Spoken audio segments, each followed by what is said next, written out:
भगवान शिव के अनेकों भक्त हुए हैं, जिनमें एक बहुत ही भोला भाला शिकारी था, जिसकी भोली भाली भक्ति से प्रसन्न होकर भगवान भोलेनाथ ने उसे नाम दिया कन्नप्पा नैनार।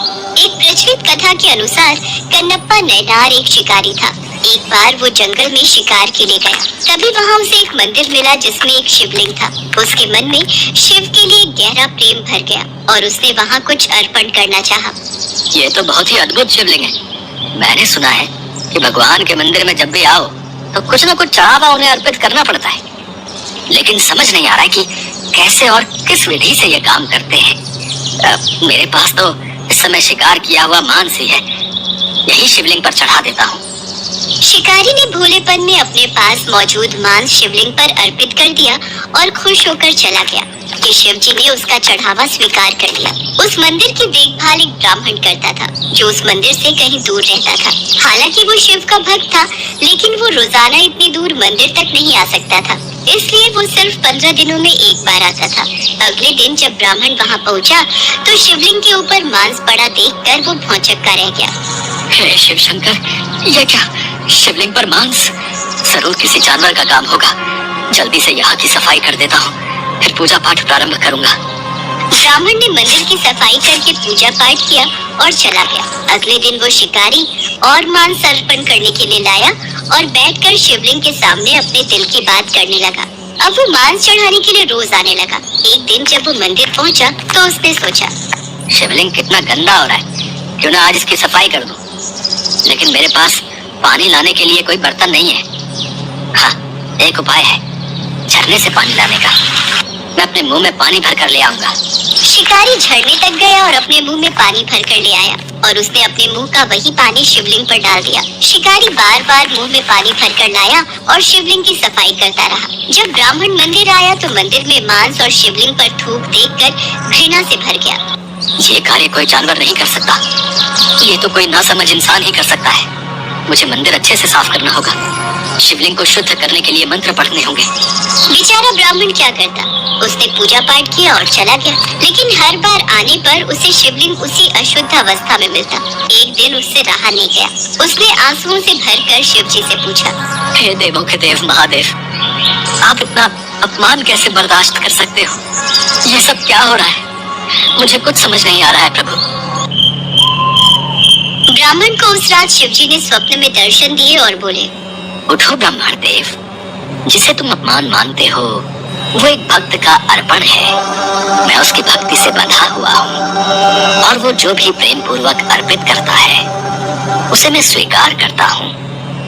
मेरा वो भक्त बहुत ही भोला भाला है और मुझे मेरे वो भक्त अति प्रिय है जो निस्वार्थ भावना से मेरी सेवा करते हैं। अगर तुम उसकी भक्ति की गहराई देखना चाहते हो तो कल सुबह मंदिर के पास में कहीं छिप जाना और उसे देखना। अगले दिन ब्राह्मण मंदिर के पास झाड़ियों में छिप गया और शिकारी को देखने लगा। शिकारी मांस और पानी के साथ आया। उसे ये देखकर आश्चर्य हुआ कि शिव हमेशा की तरह उसका चढ़ावा स्वीकार नहीं कर रहे। हे भगवान, आप आज मेरा चढ़ावा स्वीकार क्यों नहीं कर रहे? मुझसे क्या भूल हुई है प्रभु? मैंने कौन सा पाप कर दिया? अरे, शिवलिंग की दाहिनी आंख से कुछ रिस रहा है, ये तो रक्त है। प्रभु, आपके तो आंख में चोट लग गई है, मैं अभी जड़ी बूटी पीस कर लगाता हूँ, आपकी आंख बिल्कुल ठीक हो जाएगी। ब्राह्मण छिपकर सब कुछ देख रहा था। शिकारी ने उस आंख में जड़ी बूटी लगाई ताकि वो ठीक हो सके, लेकिन उससे और रक्त आने लगा। आखिरकार शिकारी ने अपनी आंख देने का फैसला किया। उसने अपना एक चाकू निकाला और अपनी दाहिनी आंख निकाली और उसे लिंग पर रख दिया। रक्त टपकना बंद हो गया। शुक्र है, रक्त टपकना बंद हो गया। प्रभु, मैं आपको दुख में नहीं देख सकता। पर ये क्या, अब तो बाईं आंख से भी रक्त निकल रहा है। मुझे अपनी दूसरी आंख भी प्रभु को अर्पण करनी होगी। हे भोलेनाथ, ये कैसा भक्त है जो आपको अपनी आंखें अर्पित कर रहा है। धन्य है ये भक्त, इसका उद्धार कीजिए प्रभु। दूसरी आंख तो मैं लगा दूंगा, पर उसे रखना कहाँ है ये मुझे कैसे पता चलेगा? क्योंकि मैं तो दोनों आंखों से अंधा हो चुका हूँगा, मुझे तो कुछ दिखाई ही नहीं देगा। एक काम करता हूँ, जहाँ आंख लगानी है वहाँ पर मैं अपना पैर टिका देता हूँ ताकि सही जगह पर आंख लग जाए। शिकारी ने शिवलिंग पर उस जगह अपना पैर टिका दिया जहाँ पर उसे अपनी आंख लगानी थी, पर जैसे ही वो अपनी दूसरी आंख को तलवार से निकालने ही वाला था कि उसकी अपार भक्ति को देखते हुए वहाँ भगवान शिव प्रकट हो गए। ब्राह्मण की आंखें भी आंसुओं से भर आई थी। वो भी दौड़कर भोलेनाथ के चरणों में गिर पड़ा। ब्राह्मण देवता, देखा, ये मेरा प्रिय भक्त कन्नप्पा नयनार है। कन्ना यानी आंखें अर्पित करने वाला, नयनार यानी शिव भक्त। हाँ, आज से तुम इसी नाम से जाने जाओगे। प्रभु, आपके दर्शन पाकर मैं धन्य हो गया। प्रभु, आपने मुझे एक नया नाम देकर मेरा उद्धार किया है। मैं अब से आपकी पूजा में लीन होकर अपने जीवन को आपको समर्पित कर दूंगा। प्रभु, भगवान शिव ये सब सुनकर मुस्कुरा देते हैं और उनके आशीर्वाद से कन्नप्पा नयनार की आंखों की रोशनी वापस आ जाती है। वो हाथ जोड़कर भगवान शिव के चरणों में लेट जाता है और उसी दिन से उस शिकारी को कन्नप्पा नयनार के नाम से जाना जाने लगा।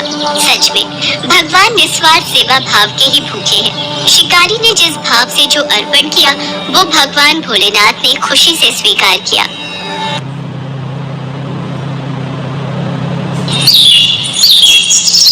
एक गांव में शिवम नाम का एक दूध वाला रहता था। उसके पास 2 भैंसें थी। वो हर सुबह उनका दूध निकालता और पूरे गांव में घूमकर बेचा करता था। शिवम का रोजाना का एक नियम था। दूध बेचने के बाद उसके पास जो भी दूध बचता था उसे शिवम रास्ते में शिव जी के मंदिर में शिवलिंग पर चढ़ा देता था। उसका दोस्त मंगल रोजाना उसे ऐसा करते देखता था। एक दिन, शिवम, तू इतनी मेहनत से पूरे गांव में दूध बेचता है और जो दूध बच जाता है उसे तू शिव मंदिर में चढ़ा देता है। बाकी लोग तो शिवलिंग पर थोड़े से दूध में पानी मिलाकर चढ़ाते हैं। तू भी ऐसा किया कर और बाकी बचे दूध को इकट्ठा करके उसकी दही और घी बनाकर बाजार में बेच दिया कर। इससे तेरी दुगनी कमाई होगी। मंगल, मैं भोलेनाथ को अपना पिता मानता हूँ, इसलिए उनकी भक्ति और सेवा करता हूँ। भोलेनाथ की कृपा से मेरी इतनी कमाई हो जाती है जिससे मैं खुश रहता हूँ। शिवम मंगल की बात पर ध्यान नहीं देता। वो नियम से ही रोजाना दूध चढ़ाने का कार्य करता रहता था। एक दिन मंदिर के पंडित जी ने शिवम से कहा, शिवम, तू हर दिन महादेव का दूध से अभिषेक करता है। तेरी क्या मनोकामना है जिसके लिए तू ये सब कर रहा है? पंडित जी, मुझे भोलेनाथ से कुछ नहीं चाहिए। मैंने कई बार कुछ लोगों को दूध में पानी मिलाकर चढ़ाते देखा तो मुझे लगा भोलेनाथ पानी मिला दूध पीकर कमजोर न हो जाए, इसलिए मैं उनको दूध चढ़ा देता हूँ। अच्छा, फिर ठीक। एक दिन गांव में तेज बारिश हो रही थी। बारिश के कारण शिवम दूध बेचने नहीं जा सका। उसका आज सारा दूध बच गया था। उसने सोचा, आज कितना दूध बच गया है, मैं इसे शिवलिंग पर चढ़ाता हूँ। शिवम, ये दूध तो बहुत सारा है, ये तो बहकर खराब हो जाएगा, तो फिर मैं इस दूध का क्या करूँ? पंडित जी, मैं ये दूध घर वापस भी नहीं ले जा सकता और ऐसे तो ये दूध खराब हो जाएगा। तुम एक काम क्यों नहीं करते? तुम इस सारे दूध की खीर बनाकर भोलेनाथ को भोग लगाकर गांव में खीर का प्रसाद बांट दो, इससे तुम्हें पुण्य मिलेगा। पंडित जी, ये तो आपने बहुत अच्छा विचार बताया है। मैं अभी जाकर बाजार से खीर का सामान लेकर आता हूँ। शिवम को पंडित जी की बात अच्छी लगी और वो बाजार से खीर बनाने का सामान ले आया। शिवम ने खीर बनाकर भगवान शंकर को भोग लगाया और सारे गांव में खीर का प्रसाद बांटा। इधर कैलाश पर्वत पर भगवान भोलेनाथ के मुख पर खीर लगी देख माँ पार्वती उनसे बोली, ये तो जरूर भगवान कृष्ण की भेजी हुई कोई चमत्कारी गाय दिखाई पड़ती है, जैसे उनका कोई आशीर्वाद हो। देवी पार्वती, ये मेरा प्रिय भक्त शिवम है। इसकी निश्चल भक्ति ने मेरा मन जीत लिया है। ये मुझे अपना पिता मानकर मुझे प्रतिदिन दूध और खीर का भोग लगाता है। ये मेरी चिंता करता है और मुझे बिना पानी मिला दूध चढ़ाता है। मेरे भोले भाले भक्त की भावना देखो, ये समझता है कहीं मैं पानी मिला दूध पीने से कमजोर न हो जाऊं, इसलिए ये दूध से अभिषेक करता है। प्रभु, फिर तो अपने इस भक्त पर कृपा करने के लिए हमें इसकी परीक्षा लेनी चाहिए। तो देर किस बात की देवी पार्वती, हम अभी पृथ्वी पर चलते हैं और अपने भक्त शिवम की परीक्षा लेते हैं। भगवान शिव और देवी पार्वती ने सेठ सेठानी का भेष बना लिया और शिवम के घर पहुंच गए। नमस्ते जी, कहिए आपको मेरे से क्या काम है? हमने तुम्हारे बारे में बहुत सुना है। तुम बहुत ताजा और शुद्ध दूध बेचते हो, इसलिए हम तुमसे दूध खरीदना चाहते हैं। तुम रोजाना अपना सारा दूध हमें बेच दिया करो। हम हर दिन तुम्हारा सारा दूध खरीदेंगे और तुम्हें दूध बेचने के लिए पूरे गांव में भागना भी नहीं पड़ेगा। हमारे लोग यहीं से दूध ले जाएंगे और पैसे तुम्हें दे देंगे। मैं आपको सारा दूध नहीं दे सकता। मेरी भैंसें जितना दूध देंगी उसमें से थोड़ा दूध मैं भोलेनाथ के अभिषेक और खीर के प्रसाद के लिए रखूंगा। पर हमें तो रोजाना बहुत दूध चाहिए। तुम सारा दूध दे दो, भले ही दाम 4 गुना ले लो, तुम्हारी अच्छी कमाई हो जाएगी। नहीं सेठ जी, मैं आपको सारा दूध नहीं दे सकता। आपको दूध लेना है तो मैं शिव मंदिर के हिस्से का दूध अलग करके ही आपको दे सकता हूँ। नहीं तो कोई बात नहीं। चलो भाग्यवान, हम कहीं और से दूध पता कर लेंगे। ये तो कोई बहुत बड़ा शिव भक्त जान पड़ता है। सेठ और सेठानी वहाँ से चले गए। कुछ दूर जाकर उन्होंने एक गरीब ब्राह्मण का भेष बना लिया। देवी पार्वती, अब हमें अपने भक्त की परीक्षा किसी और तरह लेनी होगी।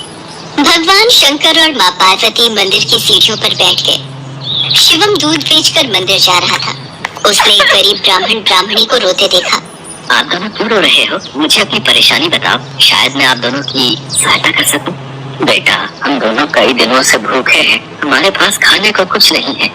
आप परेशान मत होइए, मेरे पास कुछ दूध बचा हुआ है और एक डिब्बे में ये खीर है। आप ये दूध पी लो और ये खीर खा लो, इससे आपका थोड़ा पेट भर जाएगा।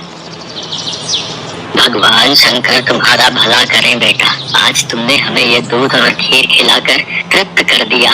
यदि मैं आपको भूखा छोड़कर भगवान भोलेनाथ को ये दूध और खीर का भोग लगाता तो वो भी इसे ग्रहण नहीं करते, क्योंकि जिस तरह से मैं उन्हें अपना पिता मानता हूँ तो वो भी तो आपके पिता हैं। तो मैं उनकी संतान को भूखा कैसे रख सकता था? इसलिए मैंने ये दूध और खीर आपको दिया। पर बेटा, ये प्रसाद और दूध तो तुम भगवान भोलेनाथ के लिए लाए थे, तुमने हमें दे दिया। तुमने हमारे लिए अपना नियम क्यों तोड़ दिया?